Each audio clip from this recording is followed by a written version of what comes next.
What is up, YouTube? It is showtime and I am back with yet again another video. Now this video we're going to be talking about the best meta center build you guys can make right now in NBA 2K26. So as you guys can see, I've dropped a vast majority of builds so far. All of them are very good. I keep getting questions, keep getting inboxes and DMs and comment sections asking what's the best, and I'm here to tell you based off of personal experience and gameplay that footers are back and better than they've ever been. I think that the number one reason why I say this is because they can literally move so quickly it doesn't even make sense. Like 2K has mentioned that they've added 15% boost to gameplay speed this year, so it's like as fast as it's ever been in the past couple of years, and that alone makes footers so fast. And you have to understand that footers were the #1 best center builds last year and they were slow. So when you bring them back and they're faster, they just got even better. So I personally have a 6'9" popper, and I like it. The build is amazing, but the footer can literally just do everything they can do and better. So if you just take a look at my screen, here is my build. I have cat breakers. First thing we can cover is like the standing dunk. I have a 90 standing dunk, so I'm going to get the pro contact dunks, and I can finish under the basket extremely easily. I get an 83 ball just like a 6'9" popper does, right? I get a 93 pass accuracy, which is insane. Like as you guys can see, I already have break starter and dimer Hall of Fame already, because all I do is get every rebound and just pass it back out, and it's a free three from my teammates. That's something the 6'9s don't get. Now the only major difference I would say with this build is like the agility. I wish it could be higher. There are some animations where I'll like reach out of the play and it's hard for me to recover and play defense. Sometimes I'll be hedging. I just notice I have to play defense with my R2, meaning I have to be running to play defense rather than holding L2 a lot of times to get a contest. It's pretty easy for me to get a contest because I'm 7 foot. As you guys know, this game is very height dominated.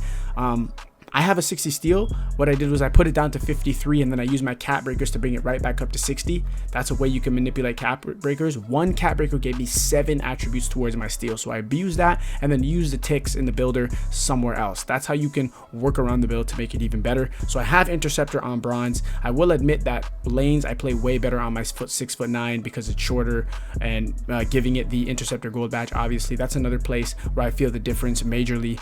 Perimeter defense could be better, obviously, but my locks that I play with are great. And for the hedging, I do get contests because I'm so tall. Sometimes I may have to jump, and I do have to play a lot of defense holding my turbo so that I can keep up with faster builds. But this build, 7 footers are just superior to 6'9s. You're going to get far more boards. You shoot better because you're taller. So because I'm taller, I noticed that I'm shooting over people and it's harder for them to contest me. So you're shooting better. It's just as fast. I'm just shocked at how quick the build is able to move, how fast I am. I don't really feel too sluggish, and it doesn't really feel that much different than being on my 6'9" build. And it's just you get better stats. It doesn't even make sense to make an inside build. A lot of people are like, oh, I want to make a 6'9" inside or make a footer that's an inside, but it doesn't make sense because this build gets everything the inside gets, meaning high rebound, great defensive stats, still gets pro contact dunks and elite contact dunks for standing dunks. But the only difference is that we can shoot. So you're opening up the court, you're spacing up the court, and keep in mind there's no RNG in this game. We have a pure green window. So this build is literally the do-it-all build, and I think it will dominate 3v3 modes. Obviously, it always dominates 5v5. I think in 5v5 is 7'4". A lot of people use it. It's very good too. But this is just like the best all-around big man build you can make right now.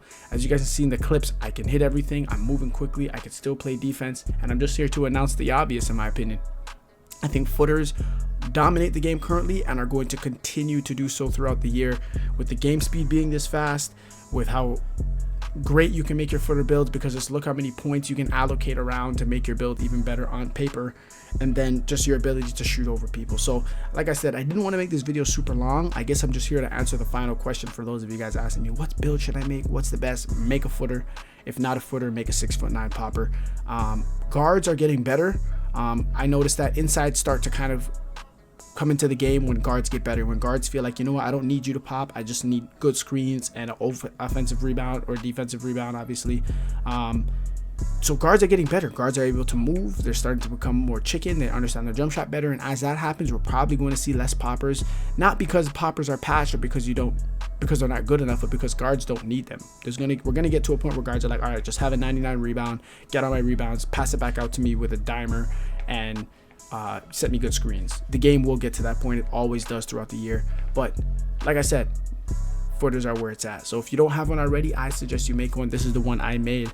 Like I said, I already have one cap breaker. I got another one coming on the way when 4 days pass, because I reached the crew level to unlock the cap breaker, but you've got to wait a certain amount of days. I believe it was 5 days or 7 days, whatever, to unlock the next cap breaker. So I hope you guys did enjoy the video. If you did, please do leave a like, comment, subscribe. Hopefully I'll make more footer builds for you guys to see and possibly experiment with. This is the one that I'm currently using, and I don't think it gets much better than this. Once again, please do leave a like, comment, and subscribe, and I'll see you guys in the next one.